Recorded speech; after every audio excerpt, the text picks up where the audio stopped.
All right, Matt, let's start off by you telling me why you decided to seek out Ibogaine treatment. Well, I've always had, I guess you call it depression, but I think it was just uncertainty about about myself. I didn't, nothing really ever felt right for me. I felt like I was always seeking out different things to do, but I felt like I didn't really fit in any things I tried, and so I'd have these ups and downs, but I never understood why I felt the way I felt. But about 6 weeks ago, a few things happened, and I kind of just hit this kind of bottom out point, and fell into this pretty deep depression. Not suicidal, but just apathetic. I no hope, and I was so uncertain about myself, and it just felt bad. I didn't know what to do, and I've tried different things, and I've talked to different people, and I kind of felt like I exhausted all other options. And I heard about Ibogaine a while ago, actually, and I was actually kind of looking into some kind of meditation things, but I heard about someone's story, and it sounded really appealing. But I kind of put it. Once I found out the cost, I was like, okay, well, maybe not right now, but it's going to be on my life checklist. Like someday. I put it on like the someday list, and but this time when I thought about it, I knew I was going to do it. I was like, I'm going to call this person. I'm going to call this company and see how soon I can get down there. If I can get down there tomorrow, I'm getting on a flight tomorrow morning. And so that's what I did. That's when I called Lex, and I was actually taking Lexapro, which is like an antidepressant, for about I think like three or 4 weeks when I called Lex, and he told me that's got to be out of my system before I actually start treatment, because that'll kind of interfere with everything. And he was really well informed about as far as medicines and supplements and what to take, what not to take, and how to really kind of clean out your system before your treatment. So I listened to what he said and came down here 6 weeks later. Nice. What are some of the things you think people should know or they should do and prepare for before their experience? Well, definitely listen. Definitely listen to you about which medicines, and how to manage what they're putting in their body, for sure. As far as mentally, I think it's really important to. What I did is I knew that Ibogaine was going to show me a lot about myself, good and bad things, and so I wanted to process as much as I could on my own, and try to have peace with myself before I even started. I felt like I would get more out of the experience, because it wouldn't have to spend as much time on showing me things that I could have maybe showed myself, if I put forth the effort. So I would recommend really looking deep into yourself, and looking at your flaws, and but accepting them, accepting yourself wholly, and looking at your mistakes, everything, and just accepting it. Nice. What did it feel like when you were on the experience? Did it make you feel good, bad? Did it make you feel sick? It was strange. I'll say that it was a strange feeling, and it was uncomfortable at times. It wasn't pain though. The first thing I felt, I could feel in my body, and it was just a weird kind of body sensation, and then I felt nauseous, which I'm sure you'll feel, and then I threw up. But it's but the nausea subsides, but you still have that kind of weird, body feeling, and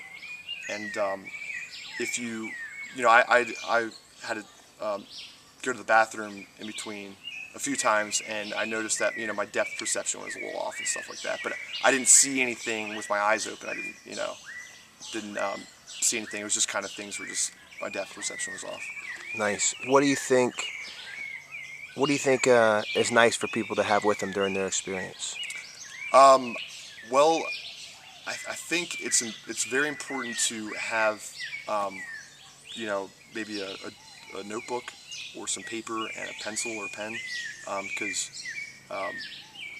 there's you'll be learning a lot, and there's actually like a Q&A kind of thing, and you can ask questions and you can find out a lot, and you can you know you'll want to write it down because you won't want to forget anything. It's because it's kind of like a one-time deal, and you want to remember as much as you can.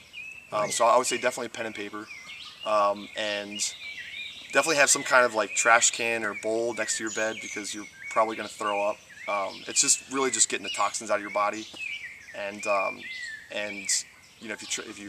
if you eat a lot before the session, and if you're drinking a lot of water, you're going to throw that up too. So and you're going to be kind of feeling, your body's going to be kind of feeling woozy, so you won't want to run to the bathroom and throw up. You kind of want to stay in your bed, but you're not going to throw up the whole time or anything. But so I'd say definitely the trash can, pen and paper, and just something nice to have also is a glass of water in case you want to swish out your mouth, and also you can't really put down water during your experience because your stomach won't be able to handle it.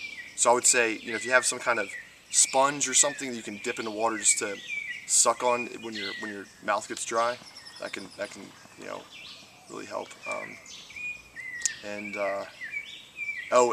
definitely some kind of like eye mask or bandana to cover your eyes, because Nice. under the eye mask or bandana, some people prefer their eyes closed or open, but you'll definitely want kind of darkness. What was the experience scary? For me, no. I think it can be hard for some people. I think it can be hard for some people in the beginning, because in the beginning is when you process everything and try to get through your mistakes and recognize your flaws and everything. And so it's kind of if you made some mistakes or did some bad things, you'll see that too, and you'll feel all the feelings associated with it. So it is hard for people, but I processed a lot of that before I came down here, so I didn't really see anything bad, because I already saw all the bad stuff I did on my own before I even came down here, and accepted it, and sincerely sorry for it too. What tell me a little bit about the visionary state and something you might have seen.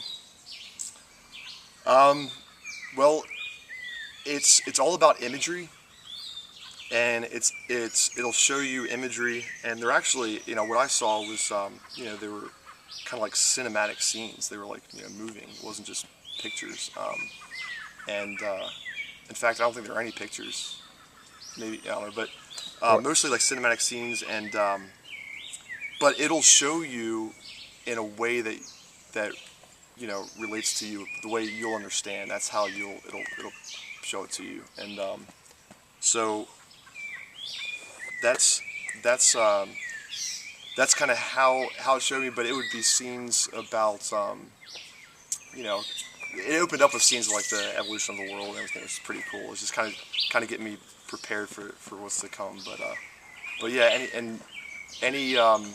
so after you get through the whole the processing yourself and everything, then you kind of come to this kind of Q&A portion, and you can ask any question you want. It's really cool. And when you ask the question, this this scene comes up, and it's cinematic, and it shows it to you, and not only do you see what's happening, but you know exactly what's happening, even if you've never seen that image before, that thing or anything. You know what it is. It's like this really innate understanding.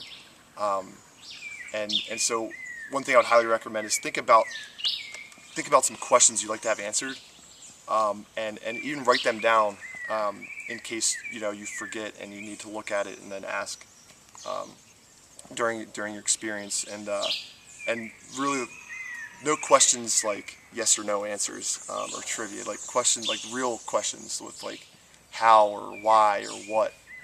Those are the questions you want to ask. Nice. How long did you feel like the experience lasted? Well, it felt a lot longer than it was. It's at times definitely distorted, but in real time,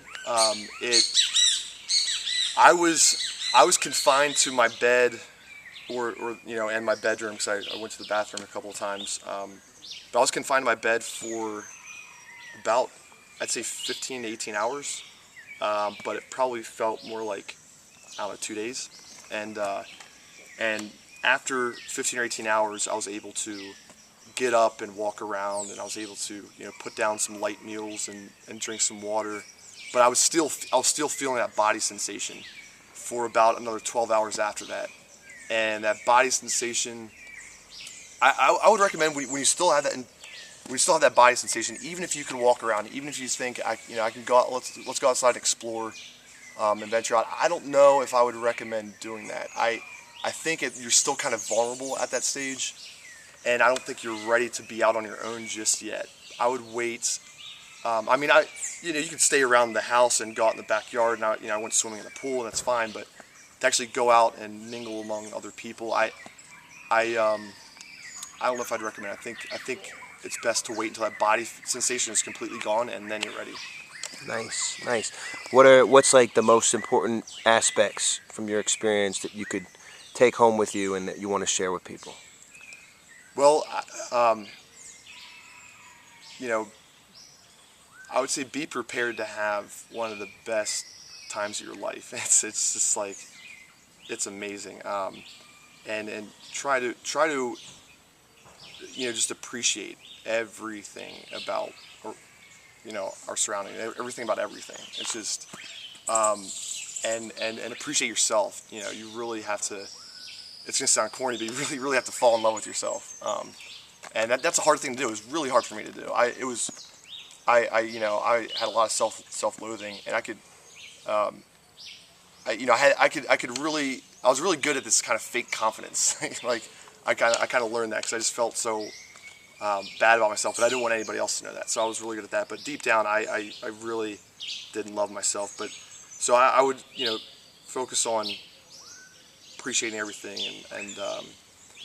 and try to prepare yourself as much as you can before you come down here, or wherever you go, and wherever you go for treatment, make the focus be the treatment. It's not about meeting girls or partying while you're down here, or it's all about the treatment, or the experience, I should say. It's all about the experience and appreciating nature and people, and so that it's a different mindset than what I was used to. Thanks, Matt. You're the man. All right.